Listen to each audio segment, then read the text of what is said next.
J'ai fait la pluie tomber pour que les hommes galavent. Gardez ta pays privé, bagay sa gade passe, votre passe, oui. Videz la belle des Antilles, qu'on y a ces crises au cal des Antilles. Pour que patate nous menti, nous voyager, nous voir notre pays. Aïe. L'histoire de la lutte contre le cancer du sein en Haïti, excusez-moi, je tenais quand même à saluer de façon spéciale la présence d'une dame, un médecin qui est pour moi un mentor, quelqu'un qui s'est engagé dans la lutte contre le cancer par la formation de plusieurs étudiants en médecine, de plusieurs résidents et qui continue de le faire. Docteur Marie-Antoinette Gauthier, je te salue particulièrement. Nous voici réunis pour un rendez-vous de conscience.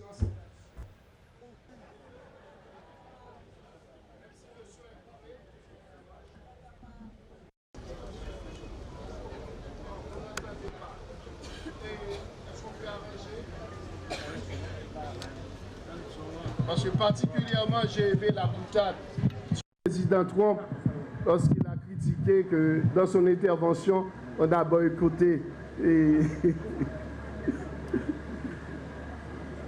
Elle raconte une promesse faite à nos mères, à nos sœurs, à nos filles, ne pas les laisser seules face à la maladie. Aujourd'hui, cette promesse exige de nous lucidité, courage et acte. En Haïti, le cancer du sein est le premier cancer chez la femme. Les estimations les plus récentes font état d'environ 1355 nouveaux cas et 754 décès chaque année. Des taux standardisés proches de 25 cas et 14 décès pour 100 000 femmes. Trop souvent, nos patientes sont diagnostiquées jeunes, autour de 50 ans. Aujourd'hui, 50 ans, c'est jeune. Je n'ai plus 50 ans, donc c'est que je comprends quand on avait 50 ans, comment nous étions jeunes. Et tardivement, quand les traitements deviennent plus lourds et les chances de guérison diminuent, ces chiffres ne sont pas une fatalité, ils sont un mandat, un appel à agir. Je veux d'abord saluer celles qui ont traversé la maladie et qui, par leur courage, faisons du ruban rose plus qu'un symbole, qu'il devienne un contrat de résultat entre l'État, les soignants, les patientes et la nation. Que chacune, où qu'elle vive, puisse entendre ce message simple. Personne pas doué à faire face à quand cet été n'a été pour contre lui. Nous devons ensemble, bonnet, faites sous pour tout taper barène. Je vous remercie. Merci.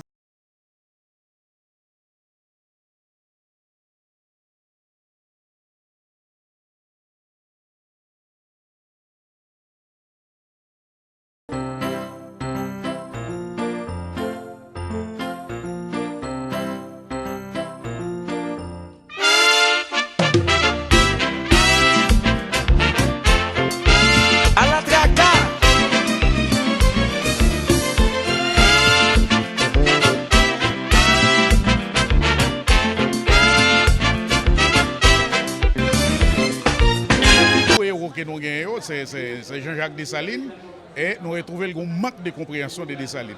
Donc, journée aujourd'hui, elle est située dans la même logique qui sortit depuis dans l'école fondamentale, depuis dans l'école préscolaire, quand il a fait mon remet apprécier. L'université a nous l'autre capacité. Ou tu as réciter ça dans le fondamental là, mais journée aujourd'hui, l'université a un espace de réflexion, il y a une possibilité pour regarder qui ça que Dessalines vraiment. Et comment on peut mieux comprendre Dessalines pour comprendre tête pour.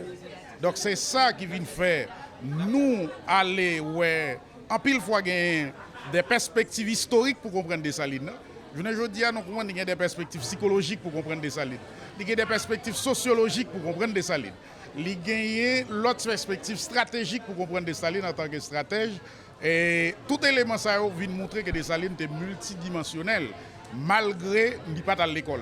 Donc, il n'est pas dans l'école, alors pour nous dire, l'école formelle que nous avons là, belle dans l'école de la vie. Et l'école de la vie apprend nous pas quelque chose et c'est eux-mêmes qui accompagnent nous. Donc, conférence ça, nous sommes là dans la pensée sociale de Dessalines. Quelles sont les perspectives sociales de Dessalines? Perspective sociale, là, nous allons garder Dessalines par rapport à premier problème qui est un problème droit pour nous manger. Pour manger, Dessalines aller travailler dans la question de la terre. Et Dessalines aller dans la question inégalité sociale qu'on a posé aujourd'hui. Elle te dit, mais l'autre même qui est papa en Afrique, est-ce que vous ne pouvez pas jouer rien? Donc, ça, ou te ka dit que nous sommes un socialiste scientifique, alors que les Dessalines de la sociologie, pour qu'on développer, et même le marxiste, qui n'a pas de gain, qui t'a qu'à faire comprendre le socialiste, mais Dessalines, c'est bon socialiste, ça, avant la lettre. Il y a des gens qui relèvent même un socialiste. Entre parenthèses, primitif, mais de toute façon, c'est une forme de socialisme qui montre que capacité pour la nation à mettre l'ensemble pour résoudre les problèmes fondamentaux. Et Dessalines, aller plus loin encore, il prend engagement. Il prend engagement pour organiser les camarades, pour faire comprendre que la nécessité, ça là, pas de arrêter. Et à partir de ça, libérer la nation. Mais reste travail là, nous devons faire. Reste travail là, c'est reste travail qui gagne. Et l'IFIN fait libération, donc on y a jeté les bases pour le pays à développer. Et c'est dans jeter les bases, les frères ennemis internes et externes accompagnent ensemble d'éléments orchestrés, qualité assassinat ça fait. Donc, il y a des gens qui ne peuvent pas arriver à comprendre la dynamique là, mais nous-mêmes, il faut que nous cherchions à comprendre. Et c'est ça nous avons cherché à approfondir davantage. Nous pensons que c'est une voie qui est capable de permettre au pays à sortir. C'est là qui arrive à comprendre qui ça qui te mené malheur et puis qui a éliminé malheur. D'où la question de la perspective sociale, la pensée sociale de Dessalines. Le thème que nous avons là, c'est de la révolution haïtienne à la pensée sociale de Dessalines, la construction de l'identité haïtienne. Donc là, nous avons regardé Dessalines sur ANGSA et l'IBEM, où tu es professeur Elionor, qui a travaillé avec nous sur la perspective sociale de Dessalines. Donc ici, il prend les 4 points qui étaient essentiels, qui ont un rapport à la conférence. Il a regardé les problèmes sociaux qui existaient, je vous dis, il a regardé les problèmes des institutions, hein, les rapports entre les rapports sociaux, tout élément ça auquel il travaille. Donc, qui vient bon dynamique dans la société, il faut qu'on soit capable de comprendre qui position dans la société. Qui rôle, par exemple, l'autre c'est classe moyenne, mais qui rôle, qui position, qui fait en tant que classe moyenne. Donc, et là, tu as une belle question qui posée, et une dernière question qui a montré de la jeunesse, qui montre, qui dit, mais le pays a besoin de lutte. Hein? Et il y a un élément fort qui dégage de cela, c'est que les Dessalines ont dit, un bon haïtien, il faut qu'ils soient bons époux, ils sont bons maris, mais il faut qu'ils soient bons soldats. Donc, nous venons retrouver que Dessalines te retrouver pour arriver haïtien. Vraiment, il faut aimer le pays. C'est-à-dire qu'il faut aimer la famille.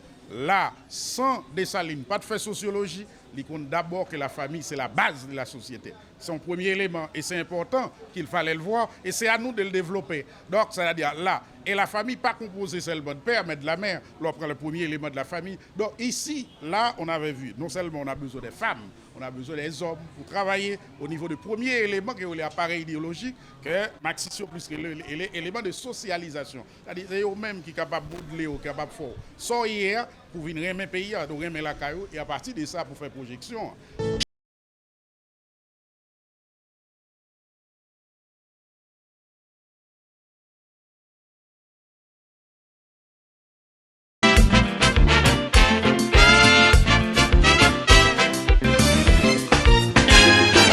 J'ai fait la pluie tomber pour que les hommes galavent. Gardez ta pays mouillé, bagay ça gâte passer, votre passer, oui.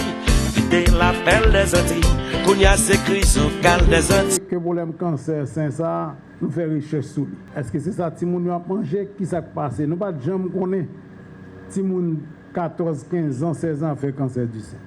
Ça veut dire qu'il faut une commission de recherche pour aller chercher.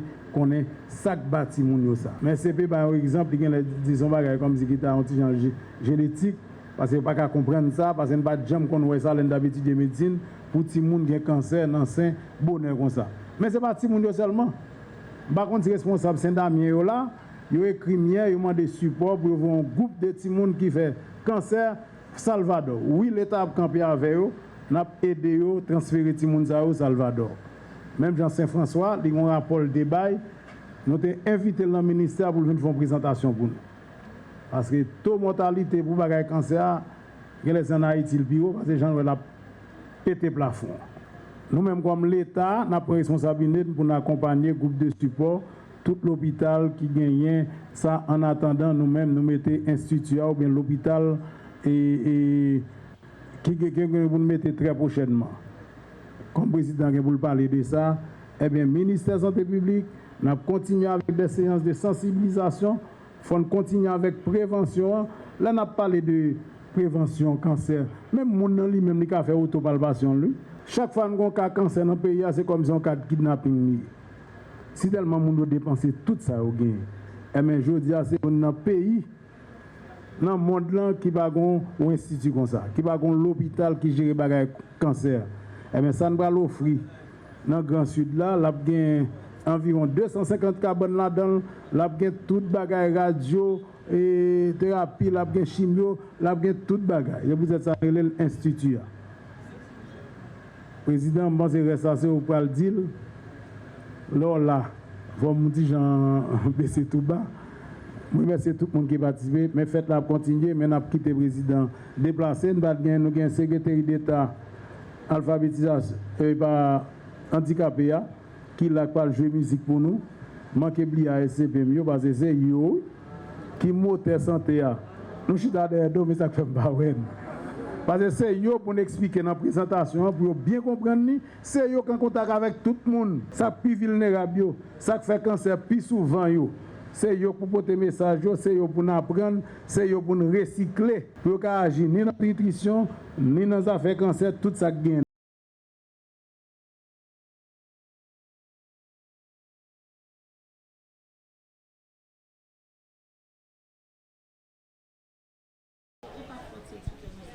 Oui, alors, gagner deux qualités de droit.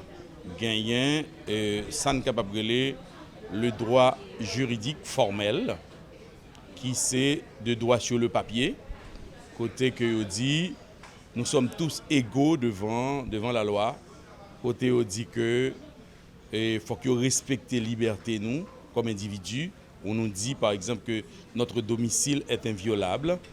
Il y a le droit aussi où l'on dit que l'État gagne pour protéger les vies et les biens. Ok? Ça, c'est le droit formel. Mais dans le concret, non. Dans le concret, ces droits ne sont pas respectés.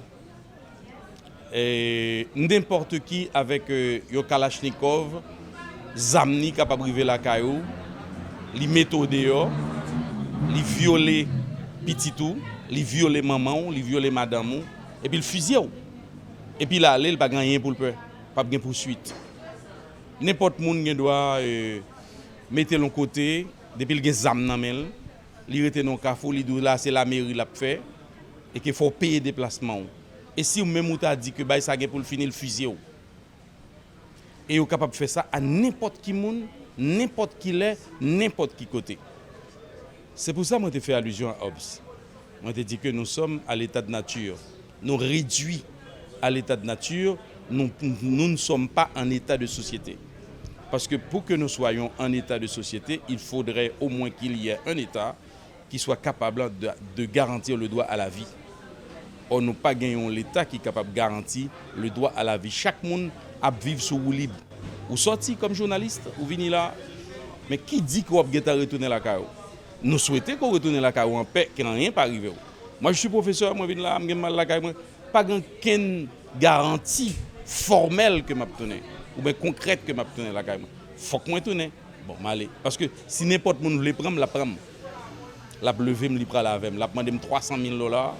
La demande l'autre là $500 000. Il a demandé $1 million pour vous-même. Et c'est pour faire mon dégager pour le joindre bagay là ou capet du vieux, etc. On n'est pas en état de société, on est à l'état de nature. Homo homini lupus. Et nous pas capable de penser parce que les oligarques, les gens qui ont de la richesse, qui ont les moyens dans le pays, ils sont impliqués aussi. Donc alors Chavire Chaudière avait dit, bon, c'est pour nous faire plus loin que ça Madagascar fait. Parce que ça Madagascar il fait sous forme réforme. Faut nous faire le temps qu'au pays asiatique là. Je ne sais pas si non, ça arrivé récemment. Faut nous faire le temps qu'au pays ça. Il faut que nous capables d'arriver à mettre en place un régime qui soit capable d'assurer la sécurité, au moins le droit à la vie.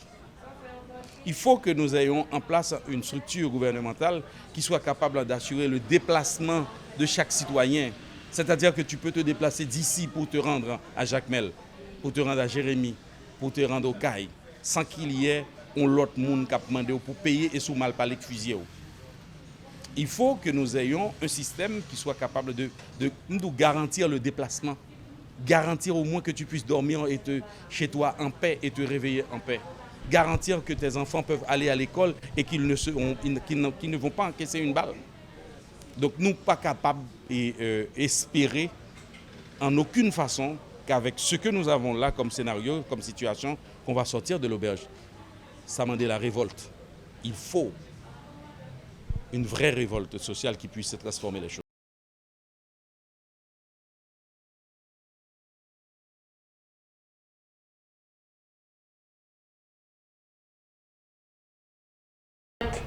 Cette mutation, on est arrivé à l'approche par compétence. Et l'école haïtienne était comme démunie parce que l'école haïtienne n'était pas habituée à l'usage de cette perspective pédagogique. L'approche par compétence. Ce qui fait que dans les évaluations, ce qu'on cherchait ou ce qu'on cherche à évaluer, ce n'est pas la capacité mémorielle du jeune, de l'apprenant, mais ses attitudes et ses habiletés. On parle alors de l'approche par compétence. Au secondaire, 2000-2001, on a fait venir des experts pour commencer à initier des formations sur l'approche par compétence. Parce qu'il fallait répondre, et c'était les Canadiens qui étaient à l'époque les meilleurs, même sur les Américains, dans ce domaine, même sur l'Europe, le Canada était à l'avant-garde. On avait commencé à former d'abord les inspecteurs, ensuite certains directeurs d'école sur l'approche par compétence. Mais la salle de classe restait comme elle était avant. 25 ans après, nous sommes là, j'ai retrouvé une école haïtienne hybride. Globalement, la pédagogie par objectif de presque toutes les écoles, et quelques écoles, les meilleures, de certains points de vue, l'approche par compétence. Donc c'est un modèle hybride.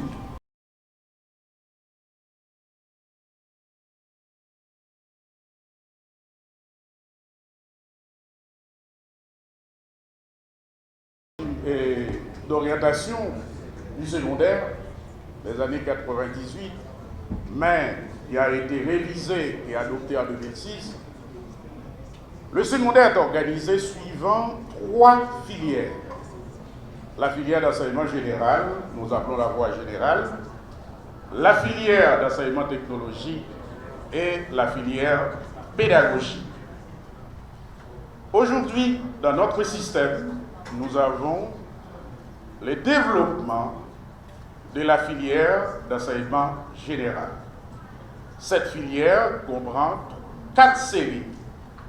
Et c'est cette filière-là qui regorge aujourd'hui, ou bien qui habite les 600 000 élèves du secondaire, qui montre un peu que le secondaire n'est pas trop fréquenté. Le taux de fréquentation du secondaire n'est pas 30%. Donc c'est-à-dire qu'il y a beaucoup de choses à réaliser au secondaire. Mais de toute façon, nous avons cette filière-là avec la série, comme vous le savez, SVT, qui représente aujourd'hui plus de 80% des élèves. C'est cette série-là qui accueille plus de 80% des élèves et nous avons les résultats au niveau du bac. Et là, il faut avoir une réflexion.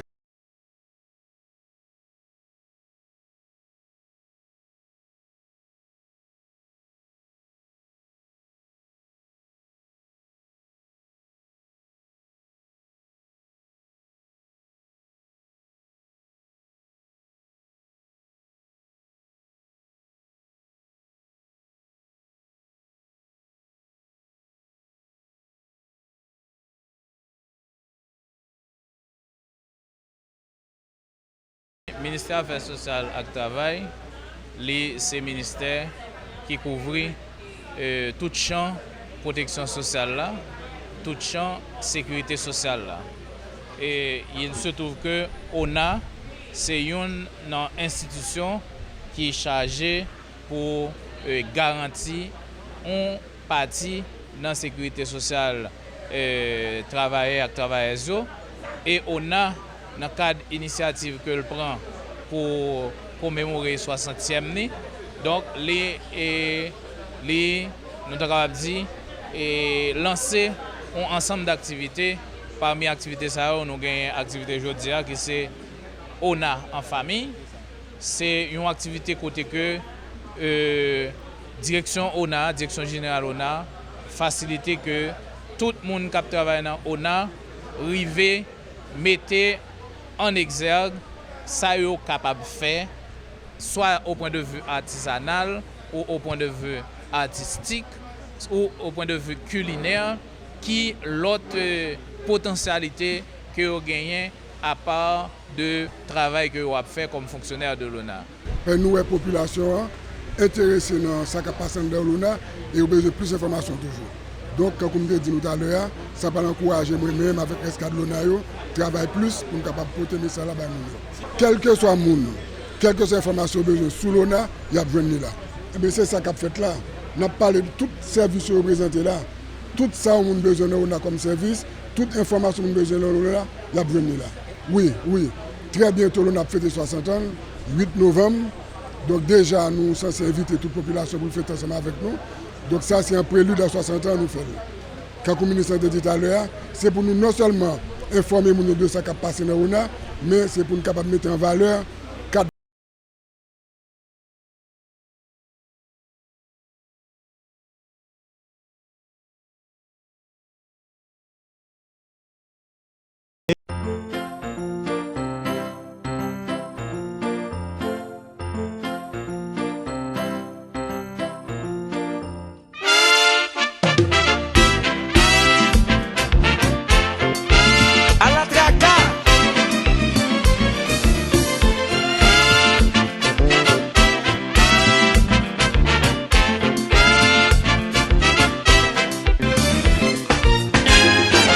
J'ai fait la pluie tomber, pour que les hommes calabés, gardez ta pays privé. Faire dans le ministère là parce que nous avons réalisé que brigadier a plus que 10 ans depuis qu'il a pris la dernière formation.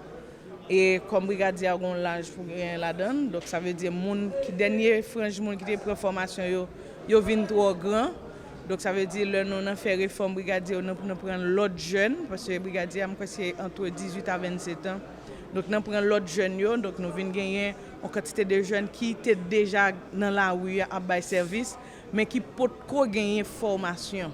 Donc nous avons trouvé que c'est responsable de notre part pour que les jeunes qui sont dans la rue capable accompagner les gens de l'école, capable accompagner les femmes enceintes, capable accompagner les gens de 3e âge, il faut qu'ils aient une formation pour ça.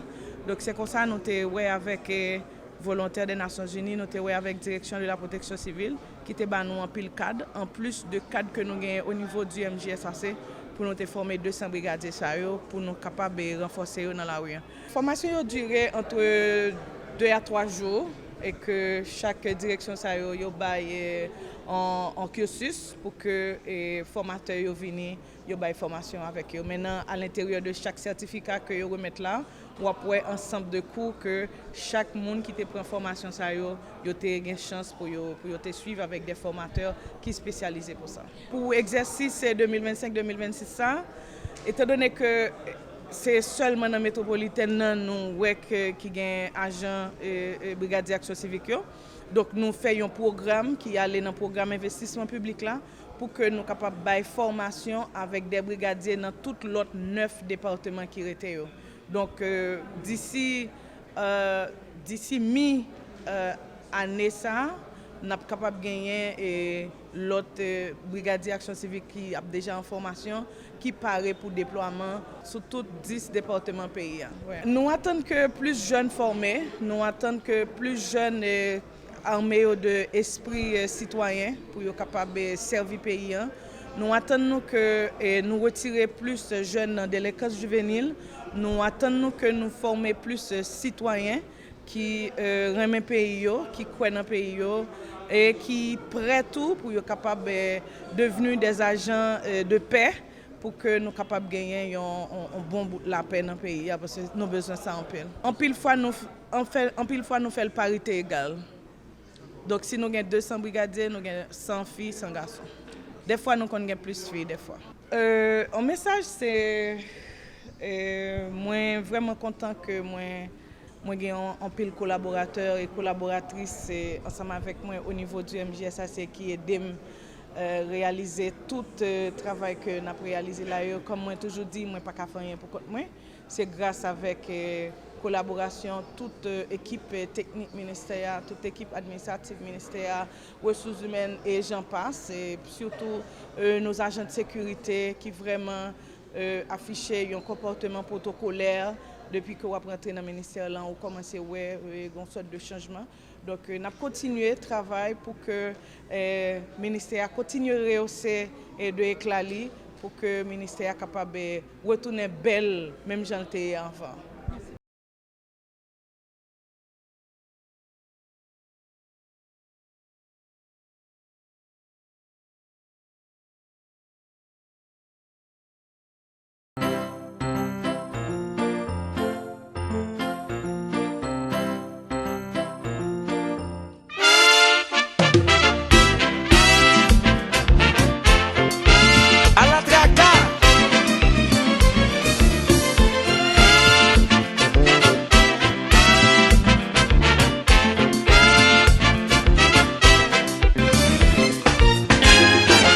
J'ai fait la pluie tomber pour que les hommes calabés gardez ta pays mouillé, bagay ça gâte passer, votre passer, oui.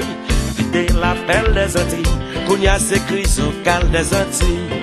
Pour que pas tête nous mentir, nous voyager, nous voir notre pays.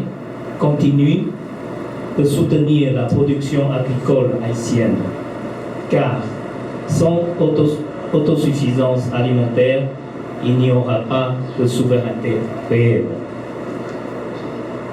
Et comme vous le savez, les agriculteurs occupent 47% de la population haïtienne. Lors de mes multiples déplacements dans les provinces, j'ai été témoin du travail d'innombrables petits producteurs qui cultivent leur terre avec amour et qui nourrissent le pays avec le fruit de leur travail acharné. Je suis particulièrement fier que certains des groupements d'agriculteurs que nous encadrons ensemble avec le ministère de l'Agriculture ont pu s'ajouter une casquette d'entrepreneur. Ils ont pu signer des contrats pour devenir fournisseurs officiels du programme national de cantine scolaire. Nous devons continuer à les soutenir afin qu'ils puissent accroître leur capacité de production et contribuer à la réduction de l'insécurité alimentaire nationale. Nous devons en quelque sorte travailler sans relâche pour parvenir au couronnement des résultats recherchés. En effet, à partir du financement équivalent à 1 668 000 $, nous allons améliorer la production agricole. En commençant d'abord par la production de semences de qualité, par l'accompagnement et le renforcement des producteurs agricoles, par l'augmentation significative des rendements, par bien sûr l'efficience et l'efficacité des infrastructures agricoles, des infrastructures hydro-agricoles, etc. En définitive, qu'est-ce que nous cherchons? C'est d'abord l'amélioration des conditions de sécurité alimentaire, de l'homme haïtien dans toute son entièreté. Nous devons produire plus pour augmenter l'accès de nos communautés rurales, de nos communautés en général, à une alimentation suffisante, une alimentation saine et une alimentation durable. C'est en quelque sorte un défi majeur. Un défi auquel nous devons répondre positivement. En effet, comme le directeur de cabinet vient de le dire, et vous devez le savoir également, qu'aujourd'hui nous célébrons la journée mondiale de l'alimentation. Je veux le souligner à l'encre forte que l'acte de signature que nous allons poser